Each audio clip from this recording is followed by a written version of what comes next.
جی N story دیکھنے والے تمام دوستوں کو السلام علیکم۔ پیارے دوستو، ایک بادشاہ تھا۔ اس کی 2 بیویاں تھیں، لیکن کسی سے اولاد نہیں ہوئی تھی۔ سب جتن کر لیے گئے، ڈاکٹر حکیم، پیر فقیر، خیرات زکوٰۃ، شاید ہی کوئی بات رہی ہو جو نہ کی گئی تھی۔ جس نے جو کچھ کہا اس پر عمل ہوا، لیکن کوئی تدبیر کارگر ثابت نہ ہوئی۔ آخر بادشاہ مایوس ہو گیا اور سمجھنے لگا کہ اس کے مقدر میں اولاد ہے ہی نہیں۔ ایک دن بادشاہ کے کانوں تک یہ بات پہنچی کہ شہر میں ایک فقیر آیا ہے، سینکڑوں لوگ بامراد ہو رہے ہیں۔ بادشاہ نے سوچا کہ یہ جتن بھی کر لیا جائے۔ وہ محل میں گیا اور دونوں بیگموں سے یہ بات کہی۔ دونوں فقیر کے پاس پہنچنے کی تیاریاں کرنے لگیں۔ بادشاہ دونوں بیگموں کے ہمراہ فقیر کے جھونپڑے میں جا پہنچے۔ بادشاہ اور دونوں بیگموں نے سلام کیا۔ فقیر چپ چاپ بیٹھے رہے۔ کچھ دیر کے بعد بادشاہ نے خود ہی کہا، شاہ صاحب، میرے ہاں اولاد نہیں ہے، دعا فرمائیے کہ خدا میری مراد پوری کرے۔ فقیر کچھ دیر تو چپ رہے، پھر انہوں نے کہا، خدا کے کام میں کسی کا اختیار نہیں۔ بادشاہ نے کہا، خدا اپنے نیک بندوں کی سنتا ہے اور آپ خدا کے نیک بندے ہیں۔ اگر آپ خدا سے دعا کریں تو ہم بامراد ہو جائیں گے۔ فقیر بولا، اولاد چاہتے ہو تو اس کے لیے جان دینا پڑے گی۔ چھوٹی بیگم تو سناٹے میں آ گئی، لیکن بڑی بولی، شاہ صاحب میں جان دینے کو تیار ہوں۔ فقیر نے کہا، اگر لڑکا چاہو تو بادشاہ کی جان جائے گی، ورنہ تمہاری۔ بڑی بیگم نے جواب دیا، شاہ صاحب مجھے لڑکی چاہیے۔ بادشاہ یہ باتیں سنتے رہے اور حیران تھے کہ بڑی بیگم کو کیا ہو گیا ہے کہ اولاد کے لیے جان دینے کو تیار ہو گئی۔ چنانچہ فقیر نے تھوڑی سی مٹی اٹھا کر دے دی اور کہا، اس کو سرانے پلنگ کے دائیں پائے کے نیچے رکھ دینا۔ مٹی دونوں ہاتھوں میں لے کر بیگم خوش ہو گئی۔ چھوٹی بیگم سمجھنے لگی یہ پاگل ہو گئی ہے۔ بادشاہ حیران تھے۔ وہ سوچ رہے تھے کہ اگر بیگم ہی نہ رہی تو پھر اولاد ہوئی یا نہ ہوئی ایک ہی بات ہے۔ بڑی بیگم نے اجازت چاہی۔ بادشاہ اور چھوٹی بیگم کے ہمراہ محل میں پہنچ گئی۔ وہ بہت پر امید تھی۔ اسے یقین ہو گیا تھا کہ وہ سال بھر میں ایک لڑکی کی ماں ہو جائے گی۔ فقیر کی دی ہوئی مٹی کو بڑی بیگم نے پلنگ کے دائیں پائے کے نیچے رکھ دیا اور خدا سے دعائیں مانگنے لگی۔ پھر اسی سال بادشاہ کے یہاں چاند سی لڑکی پیدا ہوئی۔ بادشاہ اور بڑی بیگم نے بہت خیرات کی۔ کچھ دیر کے لیے سب بھول گئے، بادشاہ بھی بھول گئے اور بڑی بیگم بھی، کہ بڑی بیگم کو اس چاند سی لڑکی کے بدلے میں جان دینی پڑے گی۔ 4-5 مہینے گزر گئے۔ ایک دن بڑی بیگم بچی کو پالنے میں لٹائے ہوئے تھی اور لوریاں دے کر سلا رہی تھی کہ فقیر کی آواز سنائی دی۔ بیگم تھوڑی دیر کے لیے رنجیدہ ہو گئی، لیکن پھر خوش خوش اٹھی اور فقیر کے استقبال کے لیے محل کے دروازے پر جا پہنچی۔ بادشاہ کو خبر پہنچی، وہ محل میں آیا۔ بڑی بیگم فقیر کے پاس محل کے دروازے پر کھڑی ہوئی تھی اور اس کا شکریہ ادا کر رہی تھی کہ اسے بامراد کر دیا۔ فقیر نے کہا، ملکہ تمہیں اپنا وعدہ یاد ہے؟ ملکہ بولی، ہاں شاہ صاحب، جان حاضر ہے، آپ جب چاہیں پیش کر دوں گی۔ فقیر نے جواب دیا، ابھی نہیں، جب بچی دودھ پینا چھوڑ دے۔ یہ کہہ کر فقیر چلا گیا اور ملکہ اور بادشاہ بچی کے پالنے کے پاس آ گئے۔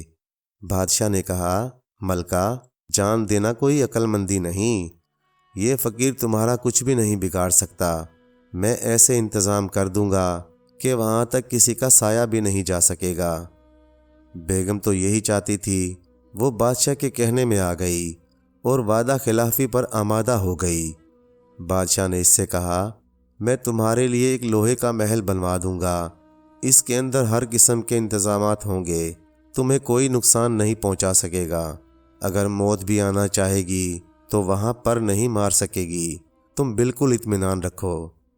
بیگم خوش ہو گئی اور بادشاہ سے کہا، اچھا تو بہت جلد ایسا محل بنوا دو تاکہ میں اس میں پہنچ جاؤں اور بچی کو اپنے ساتھ رکھوں۔ بادشاہ نے انجینئروں کو حکم دیا اور 8 دن میں محل تیار ہو گیا۔ بیگم اور بچی محل میں پہنچا دی گئیں اور ہر قسم کے آرام کا انتظام کر دیا گیا۔ فقیر کو یہ سب باتیں معلوم ہو گئی۔ وہ صرف ہنس دیا اور کچھ نہ بولا۔ بچی نے دودھ پینا چھوڑ دیا تھا۔ بیگم کو اندیشہ تھا کہ اب اسے ضرور جان دینی ہوگی۔ اسے اس لوہے کے محل اور ان سب انتظامات پر بھروسہ نہ تھا۔ وہ چاہتی تھی کہ تائب ہو جائے، لیکن بادشاہ اسے بھروسہ دلاتا رہا۔ وہ مرنا نہیں چاہتی تھی، اس لیے بہت جلد بھروسہ کر لیا کرتی تھی۔ ایک دن بیگم بہت رنجیدہ تھی۔ بادشاہ اس کی رنجیدگی کا سبب جاننا چاہتا تھا۔ اس نے بیگم کو بہلایا اور اس سے کہا، تمہاری رنجیدگی بیکار ہے، چھوڑو بھی یہ سب باتیں، لو یہ انار کھاؤ، تمہارے لیے بہت دور سے خاص طور پر منگوایا ہے۔ بیگم کو انار دیا۔ بیگم نے انار لے کر میز پر رکھ دیا۔ بادشاہ بیگم کو تسلی دینے کے بعد باہر چلا گیا اور دروازہ اچھی طرح بند کر دیا۔ بیگم بچی کو گود میں لیے ہوئے پیار کر رہی تھی کہ اس کی نظر انار پر پڑی۔ انار بہت بڑا ہو گیا اور آہستہ آہستہ بڑا ہوتا جا رہا تھا۔ ایسا معلوم ہو رہا تھا کہ چند لمحوں میں 2 ٹکڑے ہو جائے گا۔ بیگم چیخنا چاہتی تھی لیکن چیخ نہ سکی، وہ سہم گئی تھی۔ اس نے بچی کو چھاتی سے چمٹا لیا۔ انار بڑا ہوتے ہوتے 2 ٹکڑے ہو گیا اور اس میں سے ایک سانپ نکلا۔ بیگم گمسم دیکھتی رہی اور سانپ بیگم کو کاٹ کر واپس چلا گیا اور انار کے دونوں ٹکڑے اکٹھے ہونا شروع ہو گئے اور انار آہستہ آہستہ پہلی صورت میں واپس آ گیا۔ کچھ دیر کے بعد بادشاہ اندر آیا تو اس نے دیکھا بیگم بے ہوش ہے اور اس کا چہرہ نیلا پڑ گیا ہے۔ ڈاکٹروں اور حکیموں کو بلوایا گیا لیکن کوئی کوشش کارگر ثابت نہ ہوئی اور بیگم دوسری دنیا کو سدھار گئیں۔ اب بچے کی دیکھ بھال چھوٹی بیگم کے ذمے آن پڑی۔ کچھ دن تو اس نے بڑے لاڈ پیار سے رکھا، پھر بے پرواہی شروع کر دی۔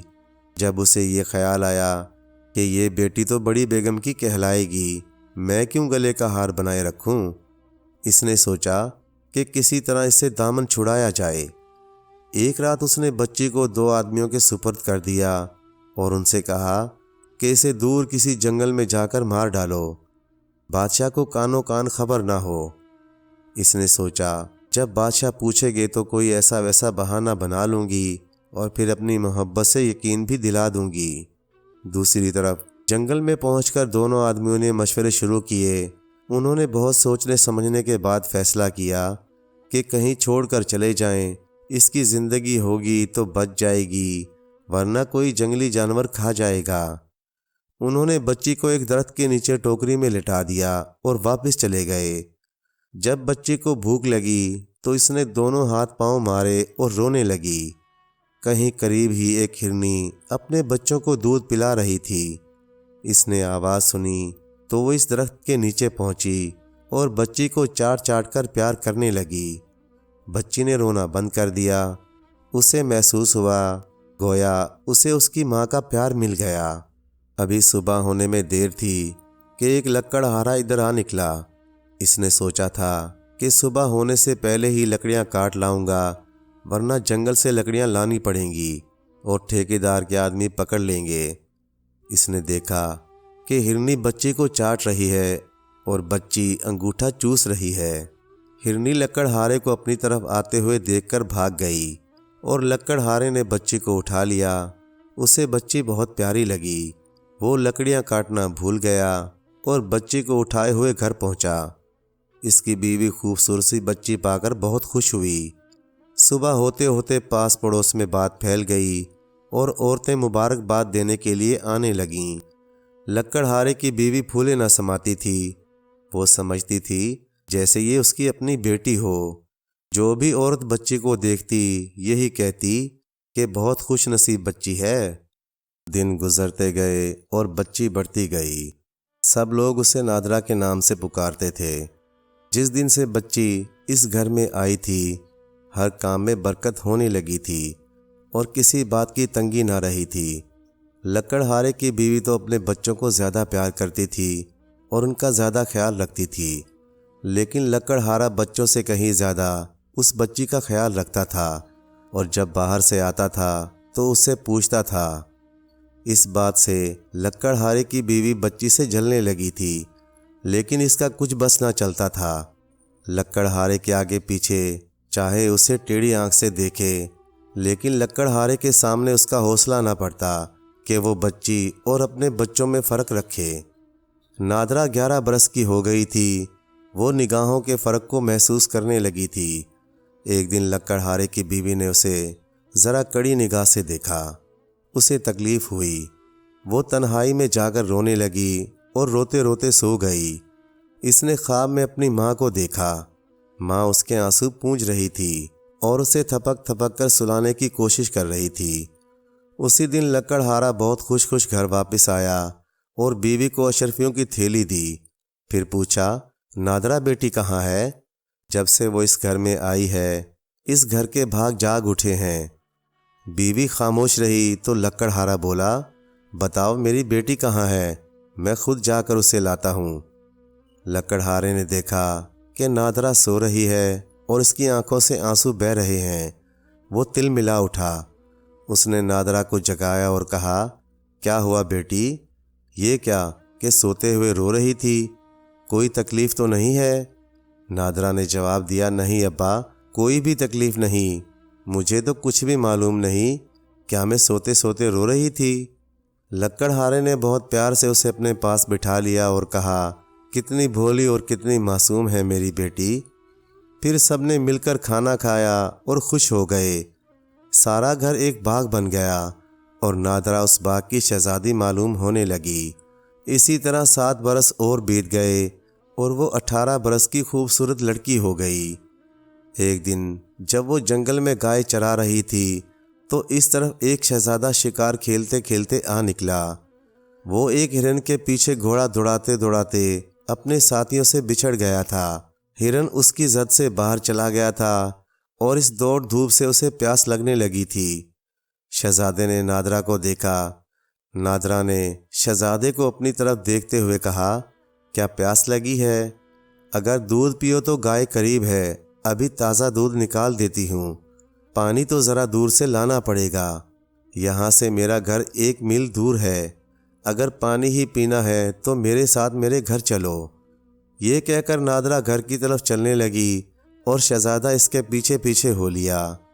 اماں، یہ مسافر راستہ بھول گیا تھا اور بہت پیاسا تھا، میں اسے اپنے ساتھ لے آئی ہوں کہ اسے پانی پلا دیا جائے۔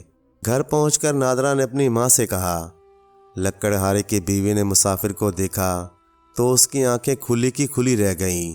وہ شہزادہ معلوم ہوتا تھا، بہت قیمتی گھوڑے پر سوار تھا اور ہیرے اور جواہروں سے جڑے ہوئے کپڑے پہنے ہوئے تھا، پگڑی میں کلنگی لگی ہوئی تھی۔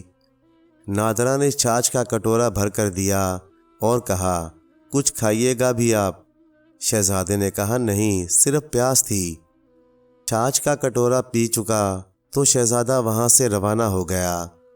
شام کو لکڑہارا گھر آیا تو بیوی کو بہت خوش پایا۔ اس نے دریافت کیا کہ آج کیا مل گیا ہے جو زمین پر پاؤں نہیں پڑ رہے۔ پہلے تو اس نے ٹال مٹول سے کام لیا، پھر ساری داستان دہرا دی اور کہا، کاش اس لڑکے سے میری نادرہ کی شادی ہو جائے، بڑا خوبصورت اور فرما بردار ہے۔ لکڑہارا بولا، اللہ نے چاہا تو ہمیں نادرہ کے لیے اچھا لڑکا مل ہی جائے گا۔ شہزادہ جب محل پہنچا تو اس وقت اسے یہی فکر تھی کہ کس طرح بادشاہ اس کی شادی نادرہ سے کر دے۔ بادشاہ اسے بہت پیار کرتا تھا، لیکن اسے یہ یقین نہ تھا کہ بادشاہ ایک لکڑہارے کی لڑکی سے شادی کرنے کے لیے منظوری دے گا۔ شہزادے کو یہی دھن لگی ہوئی تھی کہ کسی طرح بادشاہ کو رضامند کیا جائے۔ اس نے اپنے دوستوں سے مشورہ کیا، لیکن کوئی صورت نہ نکلی۔ شہزادہ بہت پریشان تھا کہ اب کیا کرے۔ اس کے دوستوں میں اسے سب سے زیادہ عزیز وزیر اعظم کا لڑکا تھا۔ وزیر اعظم کے لڑکے کو بھی شہزادہ بہت ہی عزیز تھا، اس سے شہزادی کی پریشانی نہ دیکھی جاتی تھی۔ محل میں بھی یہ کھلبلی مچی ہوئی تھی۔ شہزادہ کھانا بہت کم کھانے لگا تھا اور ہر وقت فکر میں ڈوبا رہتا تھا۔ بادشاہ کو بھی اس بات کی بہت فکر ہوئی۔ اس نے کسی طرح شہزادے سے پوچھنا چاہا، لیکن شہزادے کی زبان پر کوئی بات نہ آئی، وہ ٹالتا ہی رہا۔ بادشاہ نے اس کے دوستوں سے بھی پتہ لگایا، لیکن ان سے بھی اسے کچھ معلوم نہ ہوا۔ وزیر سے مشورے ہوئے، لیکن کوئی نتیجہ نہ نکلا۔ شاہی طبیب کو دکھایا، وہ بھی کچھ نہ بتا سکے۔ ایک دن وزیر کے لڑکے نے اپنے ابا جان سے سب کچھ کہہ دیا اور کہا کہ شہزادے کا اس کے سوا کوئی اور علاج نہیں ہے۔ وزیر بھی سوچ میں پڑ گیا کہ یہ بات کس طرح کسی نتیجے پر پہنچے۔ اسے بھی کوئی اور راستہ دکھائی نہ دیتا تھا۔ اس نے اپنے لڑکے سے کہا، مجھے اس لکڑہارے کے گاؤں میں لے چلو، میں اس کو دیکھوں گا۔ مجھے خیال ہوتا ہے کہ وہ لکڑہارے کی لڑکی نہیں ہے، ورنہ شہزادہ اتنا زیادہ اثر نہ لیتا۔ یقیناً کوئی نہ کوئی بات ضرور ہوگی۔ آخر انہوں نے طے کیا کہ وہ بھیس بدل کر وہاں جائیں اور سب باتیں معلوم کریں کہ وہ لڑکی لکڑہارے کی ہے یا کسی اور کی ہے۔ وزیر کو یقین تھا کہ وہ لڑکی کو دیکھ کر اس نتیجے پر ضرور پہنچ جائے گا کہ وہ لڑکی لکڑہارے کی ہے یا نہیں۔ اگر اس کی لڑکی ہوئی تو اس میں لکڑہارے کا یا اس کی بیوی کی کچھ نہ کچھ باتیں ضرور پائی جائیں گی۔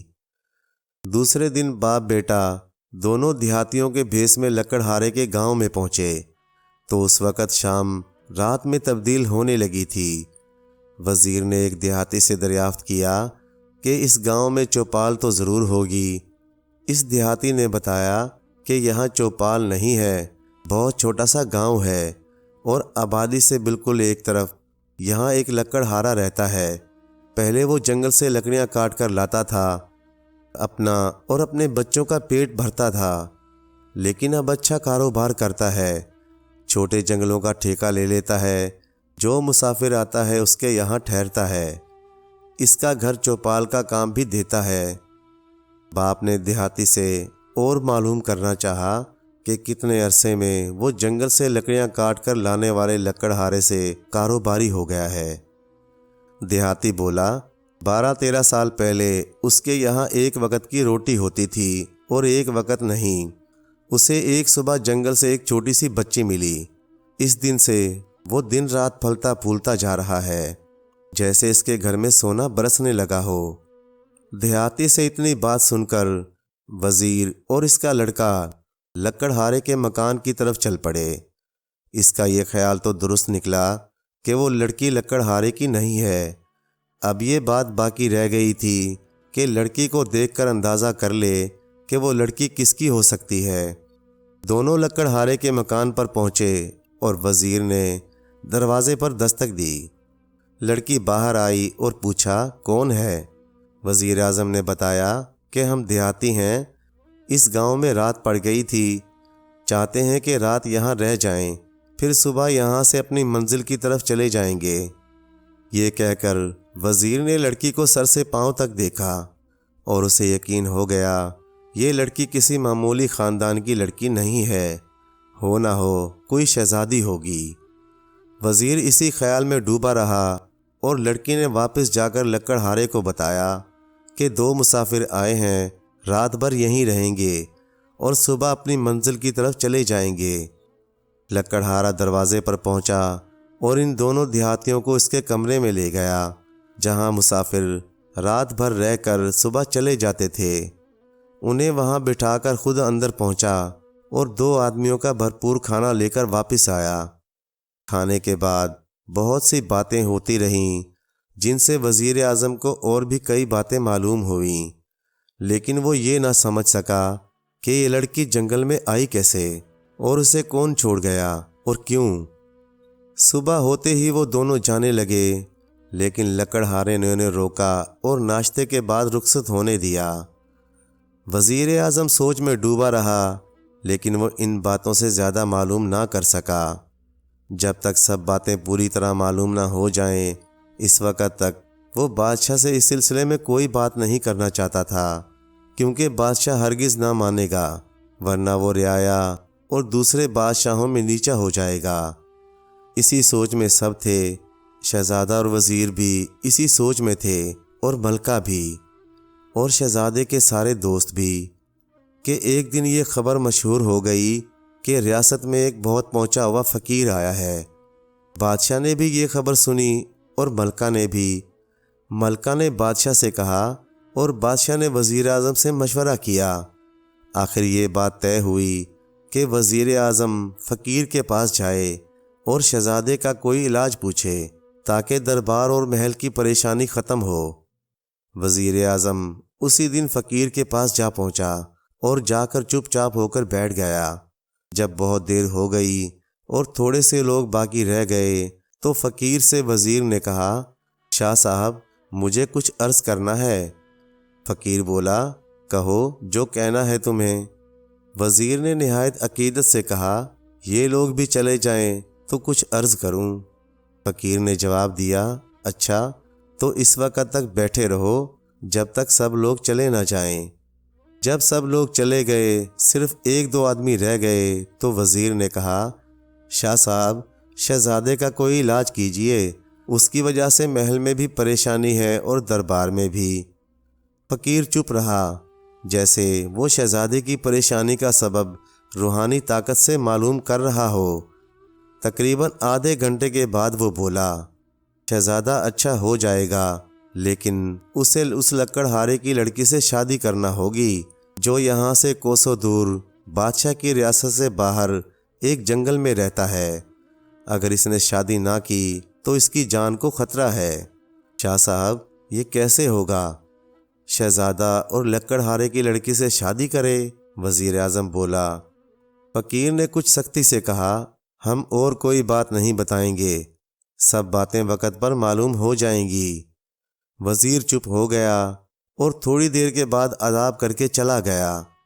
وزیر دربار میں پہنچا اور بادشاہ سے تمام باتیں کہہ دیں۔ یہ باتیں محل میں پہنچی، ہر طرف یہ ذکر کیا جانے لگا کہ شہزادے کو ہر خطرے سے بچایا جائے۔ ملکہ نے زور دیا، وزیر اعظم نے زور دیا اور مشیروں نے شاہ صاحب کی باتوں پر حرف بہ حرف عمل کرنے کے مشورے دیے۔ جب کوئی چارہ نہ رہا تو بادشاہ ہر طرف سے مجبور ہو گیا اور اس نے وزیر اعظم کے ذریعے لکڑہارے کو پیغام بھیجا۔ لکڑہارا بہت خوش ہوا، لیکن اس نے کہا، میں بادشاہ کے شایانہ شان نہیں ہوں۔ وزیر نے کہا کہ تم اس بات کو بادشاہ پر چھوڑ دو، اس بات کو وہ خود سوچیں گے۔ لہٰذا شادی کی تاریخ مقرر ہو گئی اور تیاریاں شروع ہو گئیں۔ بادشاہ کی طرف سے بہت سی چیزیں لکڑہارے کو بھجوا دی گئیں تاکہ اسے کسی بات کی کمی محسوس نہ ہو اور سب کام جیسے ہونے چاہیے ویسے ہو جائیں۔ جنگل کٹوا دیا گیا اور دور دور تک سبزہ زار پھیلا دیے گئے۔ بہت سی خوبصورت کوٹھیاں اور بہت سے چھوٹے بڑے محل بنوا دیے گئے۔ چند دنوں میں وہ علاقہ بھی ایک راجدھانی کی طرح شاندار ہو گیا۔ مقررہ تاریخ پر شادی ہو گئی اور نادرا جو پہلے لکڑہارے کی لڑکی تھی اور جھونپڑی میں رہتی تھی، محل میں پہنچ گئی۔ لکڑہارے کی ایک چھوٹی سی ریاست ہو گئی۔ بادشاہ نے وہ علاقہ اپنے اثر سے اسے دلوا دیا۔ نادرا اور شہزادہ بہت خوش ہو گئے۔ سال بھر کے بعد شہزادے کا لڑکا ہوا۔ خوب خوشیاں منائی گئیں، ہر جگہ جشن ہوئے، بادشاہ کی ریاست میں بھی اور لکڑہارے کی ریاست میں۔ جب جشن منائے جا رہے تھے اس وقت فقیر محل کے دروازے پر گیا۔ محل کے اندر اطلاع بھیجی کہ فقیر دروازے پر کھڑا ہے۔ ملکہ نے بہت کچھ لونڈی کے ہاتھ خیرات کے طور پر بھجوا دیا۔ فقیر نے لونڈی کو واپس بھیج دیا اور بولا، ملکہ اور بادشاہ سے جا کر کہو کہ میں اس خیرات کا بھوکا نہیں ہوں۔ لونڈی نے جا کر ملکہ سے یہ بات کہہ دی۔ ملکہ بادشاہ کے پاس پہنچی اور بادشاہ سے کہا، ایک ایسا فقیر محل کے دروازے پر آیا ہے، میرا خیال ہے کہ یہ وہی ہوگا جس نے شہزادی کی شادی لکڑہارے کی لڑکی سے کرنے کے لیے کہا تھا۔ بادشاہ کو بھی خیال گزرا، دربار سے وزیر کو بلوایا اور سب کے سب محل کے دروازے پر پہنچے۔ وزیر نے فقیر کو پہچان لیا اور عقیدت سے استقبال کیا۔ فقیر کو بادشاہ اور ملکہ اپنے ساتھ اندر لے گئے اور ایک بڑے کمرے میں اونچے سے تخت پر بٹھا دیا۔ فقیر نے کہا، بچے کو میرے پاس لاؤ۔